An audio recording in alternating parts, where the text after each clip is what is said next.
Good morning, children. I think the last class we studied about the human heart. See, the heart consists of the four chambers, and the four chambers are the right atrium, left atrium, right ventricle, the left ventricle.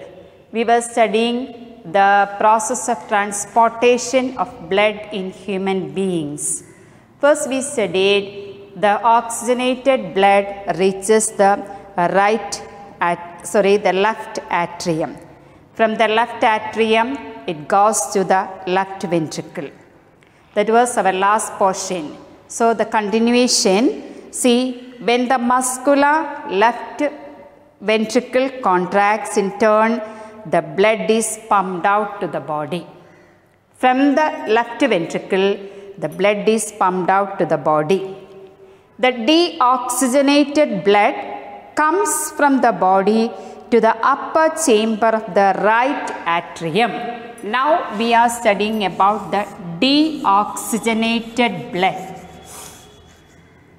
Deoxygenated blood comes to the atrium. See, the oxygenated blood came to the left ventricle. Now the deoxygenated blood, it is coming to the upper chamber, that is the right atrium. And the right atrium expands. When the right atrium expands, see, the blood is fully pumped there to the right atrium. See, the right atrium contracts, the blood moves to the lower chamber, that means the right ventricle. From the right atrium, the blood moves to the right ventricle. See, in the last class, we studied that the oxygenated blood comes to the left atrium and it moves to the left ventricle. Here, the deoxygenated blood comes to the right atrium and then it moves to the right ventricle. See, the transfer of blood to the right ventricle, which in turn pumps it to the lungs for oxygenation. From here, the right ventricle, it is moving to the, see, the deoxygenated blood is moving to the lungs for oxygenation. Since ventricle have to pump blood into various organs, they have thicker muscular walls than the atria. Ventricles have to pump blood into various organs so that they have thick muscular walls than the atria. So there is a question there, why the ventricles have thicker muscular walls than the atria? See, the answer is this: the ventricles have to pump blood into various organs. Then there are some valves there. These valves ensure that the blood does not flow backwards when the atria or the ventricle contract. See, the valves are there. They won't allow to mix the blood, the oxygenated and the deoxygenated blood. I think you understood the first part. Then the next portion is how the oxygen enters the blood in the lungs. Oxygen enters the blood in the lungs. That is our next portion. See, we can see once more. See, the deoxygenated blood, first it is coming to the right atrium, and from the right atrium, it is moving to the right ventricle. From the right ventricle, it is taken to the lungs for oxygenation. There, the oxygen is there in the lungs. You know that during our respiration, we are taking oxygen, and that oxygen is mixing there with the deoxygenated blood. The carbon dioxide is removed there and oxygen is filled there. The separation of the right side and the left side of the heart, there is a separation there in between the right side and the left side. There is a separation and that separation is useful to keep the oxygenated and the deoxygenated blood from mixing. If there is a mixing, the heart can't work. So have you heard the problem of heart attack? Then there are some heart surgery there. See, have you seen about there is a problem for the valves.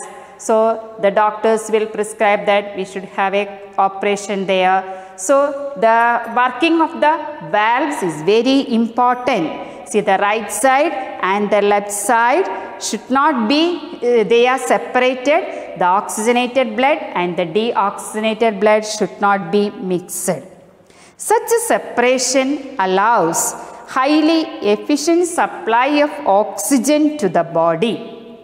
See, there is a separation, and this separation allows a highly efficient supply of oxygen to the body. This is useful in animals that have high energy needs, such as the birds and the mammals, which constantly use energy to maintain their body temperature. So, in mammals, who are mammals? The human being is a mammal. Mammal means the animals giving birth to the animals. See, the birds and the mammals, they are using energy. High energy is used to maintain their body temperature. In such animals, they have high energy needs. See, in animals that do not use energy for this purpose, the body temperature depends on the temperature in the environment. In other animals, the body temperature depends on the temperature in the environment. The animals like amphibians or reptiles, they have 3-chambered heart. Animals like amphibians. Amphibians means animals living in water and land. Reptiles means, the animals crawling on the ground. See, they are the reptiles. They tolerate some mixing of the oxygenated and deoxygenated blood. In these animals, if the oxygenated and the deoxygenated blood is mixed, they can tolerate for some purposes, for some time. But in human beings, if the blood is mixed, we can't survive. See, they have only the 3-chambered heart. But in human beings, it is 4-chambered. That is, the oxygenated blood and the deoxygenated blood should not be mixed. There should be always a separation. We need a high energy, so that we have to maintain this balance. See that the oxygenated blood and the deoxygenated blood should not be mixed. But in amphibians and reptiles, they can tolerate some mixing of the oxygenated and the deoxygenated blood, and they have 3-chambered heart. But in fishes, they have only 2-chambered heart.